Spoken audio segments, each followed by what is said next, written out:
C'est l'un des dispositifs les plus importants jamais inventés. Ces moteurs sont utilisés partout. Que ce soit pour pomper l'eau que nous buvons, pour alimenter des ascenseurs et des grues, ou même pour refroidir des centrales nucléaires. Nous allons donc en regarder un et apprendre en détail exactement comment il fonctionne dans cette vidéo. Le moteur à induction ressemblera à quelque chose comme ça. Il transforme l'énergie électrique en énergie mécanique, que nous pouvons utiliser pour entraîner des pompes, des ventilateurs, des compresseurs, des engrenages, des poulies, etc. Presque toutes les pièces sont maintenues à l'intérieur du boîtier principal. À l'avant, nous trouvons l'arbre. C'est la partie qui tourne et nous pouvons y connecter des choses comme des pompes, des engrenages et des poulies pour faire le travail à notre place. À l'arrière, nous trouvons le ventilateur et un couvercle de protection. Le ventilateur est relié à l'arbre et il tourne donc à chaque fois que le moteur fonctionne. Le moteur à induction peut produire beaucoup de chaleur lorsqu'il fonctionne. C'est pourquoi le ventilateur souffle de l'air ambiant sur le boîtier pour le refroidir. Si le moteur à induction devient trop chaud, l'isolation des bobines électriques internes fondra, provoquant un court-circuit, et le moteur se détruira. Les ailettes situées sur le côté du boîtier contribuent à augmenter la surface et cela nous permet d'éliminer plus de chaleur indésirable. L'arbre est supporté par des roulements qui se trouvent à l'intérieur des boucliers avant et arrière. Les roulements aident l'arbre à tourner en douceur et à le maintenir en position. À l'intérieur du boîtier, nous trouvons le stator. Le stator est fixe et ne tourne pas. Il est constitué d'un certain nombre de fils de cuivre qui sont enroulés en bobine entre les fentes situées sur le périmètre intérieur. Le fil de cuivre est recouvert d'un émail spécial qui isole électriquement les fils les uns des autres. Ce qui signifie que l'électricité doit circuler à travers toute la bobine, sinon elle prendrait le chemin le plus court possible. Et nous verrons pourquoi c'est important un peu plus loin dans cette vidéo. Il s'agit d'un moteur à induction triphasé. Nous avons donc 3 jeux de bobines séparées dans le stator. Les extrémités de chaque ensemble se connectent aux bornes de la boîte à bornes électriques. Nous verrons comment elles sont connectées un peu plus tard dans cette vidéo. Lorsqu'il est connecté à l'alimentation électrique, le stator génère un champ électromagnétique tournant. Le rotor est relié à l'arbre. Dans ce cas, c'est un rotor de type cage d'écureuil. Il est appelé cage d'écureuil parce qu'il a 2 anneaux d'extrémité qui sont reliés par des barres et qui tournent ensemble. Cette conception est similaire à une petite cage ou une roue d'exercice utilisée par un hamster de compagnie ou même un écureuil. La cage d'écureuil est équipée d'un certain nombre de tôles d'acier laminées. Ces tôles permettent de concentrer le champ magnétique sur les barreaux. Les tôles sont utilisées à la place d'une pièce de métal solide, car cela améliore l'efficacité en réduisant la taille des courants de Foucault dans le rotor.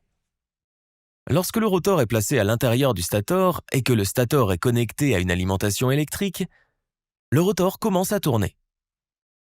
Comment cela est-il possible? Lorsque l'électricité passe à travers un fil, un champ électromagnétique est généré autour du fil. Nous pouvons le constater en plaçant des boussoles autour du fil.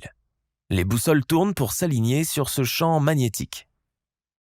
Si la direction du courant est inversée, le champ magnétique s'inverse également. Et de ce fait, les boussoles changent de direction. Le champ magnétique du fil tire et pousse les cadrans de la boussole. Tout comme si on faisait glisser 2 barreaux magnétiques l'un vers l'autre. Ils seront soit attirés, soit repoussés. Nous pouvons même utiliser un aimant pour faire tourner un autre aimant. Ou bien encore, nous pouvons faire tourner l'aimant en modifiant l'intensité du champ magnétique autour de lui.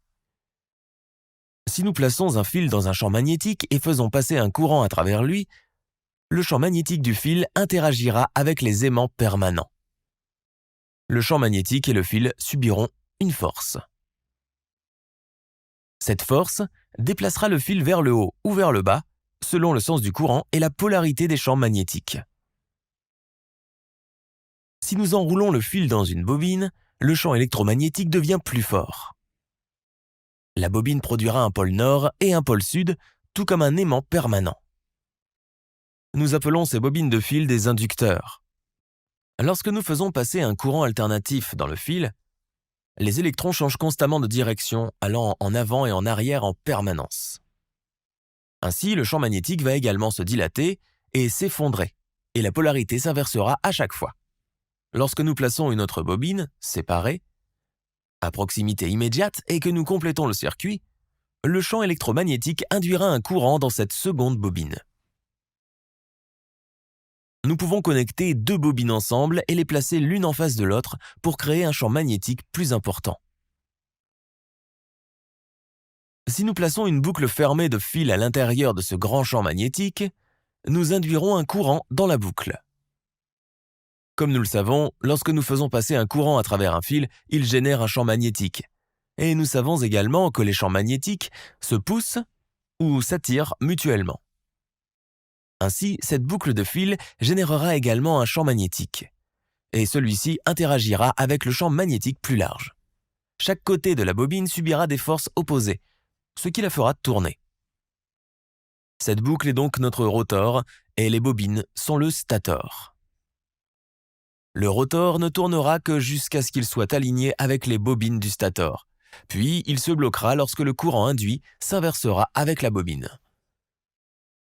Pour surmonter cela, nous devons introduire un autre ensemble de bobines dans le stator et nous devons les connecter à une autre phase.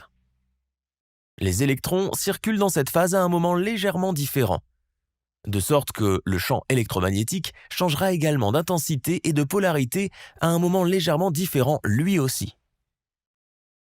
Cela obligera le rotor à tourner. À l'intérieur du moteur à induction, nous avons trois bobines séparées qui sont utilisées pour produire un champ électromagnétique rotatif. Lorsque nous faisons passer un courant alternatif dans chaque bobine, les bobines produisent un champ électromagnétique qui change d'intensité et de polarité lorsque les électrons changent de direction. Mais si nous relions chaque bobine à une phase différente, les électrons de chaque bobine changeront de direction à un moment différent. Cela signifie que la polarité et l'intensité du champ magnétique se produiront également à un moment différent. Pour distribuer ce champ magnétique, nous devons faire tourner les bobines de 120 degrés par rapport à la phase précédente, puis les combiner dans le stator. Le champ magnétique varie en intensité et en polarité entre les bobines, qui se combinent pour produire l'effet d'un champ magnétique tournant. Nous avons vu plus haut dans cette vidéo que le courant peut être induit dans une seconde bobine, lorsqu'elle est à proximité. Les barres de la cage d'écureuil sont court-circuitées à chaque extrémité, ce qui crée de multiples boucles ou bobines, chaque barre induisant ainsi un courant et créant un champ magnétique. Le champ magnétique des barres du rotor interagit avec le champ magnétique du stator. Le champ magnétique des barres du rotor est attiré par le champ magnétique du stator. Comme le champ magnétique tourne, le rotor tournera donc également dans le même sens que le champ magnétique pour essayer de s'aligner avec lui, mais il ne pourra jamais le rattraper complètement. Les barres du rotor sont souvent inclinées. Cela permet de répartir le champ magnétique sur plusieurs barres et empêche le moteur de s'aligner et de se bloquer. Le stator contient toutes les bobines ou enroulements utilisés pour créer le champ électromagnétique tournant lorsque l'électricité passe dans les fils. Pour alimenter les bobines, on trouve une boîte à bornes électrique sur le dessus, ou parfois sur le côté. À l'intérieur de cette boîte, nous avons 6 bornes électriques. Chaque borne a une lettre et un chiffre correspondant. Nous avons U1, V1, W1, puis W2, U2 et V2. Notre bobine de phase 1 est connectée aux 2 bornes U. Puis les bobines de phase 2 sont connectées aux 2 bornes V. Et enfin, la bobine de phase 3 est connectée aux 2 bornes W. Notez que les bornes électriques sont disposées dans une configuration différente d'un côté à l'autre. Nous verrons pourquoi dans un instant. Nous amenons maintenant notre alimentation électrique triphasée et nous la connectons à ces bornes respectives. Pour que le moteur fonctionne, nous devons compléter le circuit et il y a 2 façons de le faire. La première est la configuration en triangle. Pour cela, nous connectons les bornes de U1 à W2 V1 à U2 et W1 à V2. Cela nous donnera notre configuration delta. Maintenant, lorsque nous fournissons du courant alternatif à travers les phases, nous voyons que l'électricité circule d'une phase à l'autre, car le sens du courant alternatif s'inverse dans chaque phase à un moment différent. C'est pourquoi les bornes sont disposées différemment dans la boîte à bornes, car nous pouvons facilement nous connecter et permettre à l'électricité de passer d'une phase à l'autre lorsque les électrons s'inversent à différents moments. L'autre façon de connecter les bornes est d'utiliser la configuration en étoile, ou Y. Dans cette méthode, nous connectons W2, U2 et V2 sur un seul côté. Cela nous donnera notre connexion équivalente en étoile ou en Y. Maintenant, lorsque nous faisons passer l'électricité à travers les phases, nous voyons que les électrons sont partagés entre les terminaux des phases. En raison de leur différence de conception, la quantité de courant qui circule dans la configuration en étoile et delta est différente. Et nous verrons quelques calculs pour ceci vers la fin de la vidéo. Regardons la différence entre les configurations en étoile et en delta. Disons que nous avons le moteur connecté en delta, avec une tension d'alimentation de 400 volts. Cela signifie que lorsque nous utilisons un multimètre pour mesurer la tension entre deux phases, nous obtenons une lecture de 400 volts, que nous appelons tension de ligne à ligne. Maintenant, si nous mesurons aux deux extrémités d'une bobine, nous voyons à nouveau la tension de 400 volts entre les lignes. Supposons que chaque bobine ait une résistance ou une impédance de 20 ohms, puisqu'il s'agit d'un courant alternatif. Cela signifie que nous obtiendrons une lecture de courant de 20 ampères sur la bobine. Nous pouvons calculer cela à partir de 400 volts divisé par 20 ohms, soit 20 ampères. Mais le courant dans la ligne sera différent. Il sera de 34,6 ampères. On obtient cela en multipliant 20 ampères par la racine carrée de 3, soit 34,6 ampères, car chaque phase est connectée à deux bobines. Maintenant, si nous regardons la configuration en étoile ou en Y, nous avons à nouveau une tension de 400 volts entre les lignes. Nous voyons cela si nous mesurons entre deux phases quelconques. Mais dans la configuration en étoile, toutes nos bobines sont connectées ensemble et se rencontrent au point étoile ou au point neutre. C'est à partir de ce point que nous pouvons faire passer un fil neutre si nécessaire. Donc cette fois-ci, lorsque nous mesurons la tension aux extrémités d'une bobine, nous obtenons une valeur inférieure de 230 volts. Parce que la phase n'est pas directement connectée à deux bobines comme dans la configuration delta. Une extrémité de la bobine est connectée à une phase, mais l'autre est connectée au point partagé. Donc la tension est partagée. La tension est moindre car une phase est toujours inversée. Nous pouvons calculer cela en divisant 400 volts par la racine carrée de 3, ce qui donne 230 volts. Comme la tension est inférieure, le courant le sera aussi.